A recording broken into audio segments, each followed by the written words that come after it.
Welcome, ladies and gentlemen. This is Basil Rathbone inviting you to join me beyond the green door.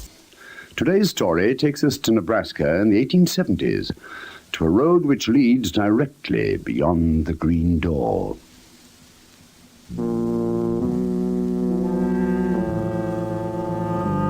In 1874, Bloody Pike was a long stretch of road across the desolate Nebraska plains. There was only one stop along its 300-mile length, a pleasant-looking inn with an unsavory reputation. To this inn went Mr. Carter, a mild little man with watery blue eyes and a bedraggled horse. "Make yourself at home," said the innkeeper. His name was Ogden, and he was a huge, hairy giant of a man. His wife, Jenny, was no less large and muscled like a heifer. Their two sons, Jeff and Tom, were big, brutish, and dull-eyed. A third son was working in the garden. Not a pleasant-looking group, but it took sturdy men and women to run an inn on Bloody Pike. "Nice homey place," Mr. Carter said. "Must get lonely, though." "Oh, that doesn't bother us," boomed Mr. Ogden. "Me and Jenny and the children, we're plenty of company for each other. And, of course, we get visitors." The two sons grinned like wolves until Jenny Ogden glared at them. The little traveller took no notice. He said wistfully, "You folks are lucky. My business went busted in Ohio, and I'm traveling to California to find a good job. I hear there's plenty of work in California." "Could be," the innkeeper said. "Want to look around our place?" Mr. Carter did. They showed him the bedrooms, solidly built of oak, the stone kitchen, the panelled sitting room. They crowded closer, pointing out the collection of copper pans, and the little traveller showed every sign of appreciation. "Marvellous," he said.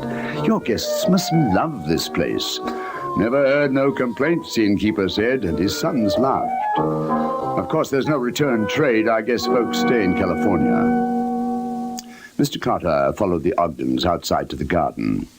There were rows of beans and tomatoes, and past them a series of mounds. The third son was digging in the soil. Mr. Carter strolled over and saw that the lad was digging a hole about 6 feet by 4 feet wide.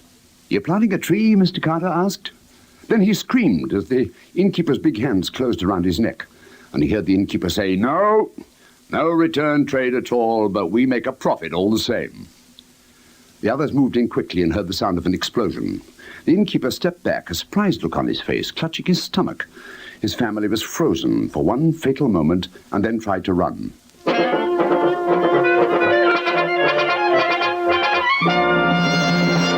But little Mr. Carter, who had fired backwards through his pocket, now drew 2 revolvers, and within seconds he had wiped out the entire family.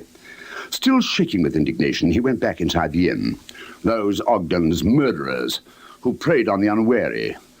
He had suspected it all along.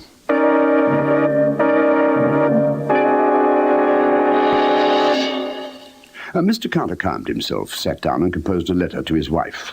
He wrote, "My dearest, I will post this with the first mail coach to pass. Believe me, all those stories about Nebraska are true. I have just barely escaped with my life. I'll tell you all about it later.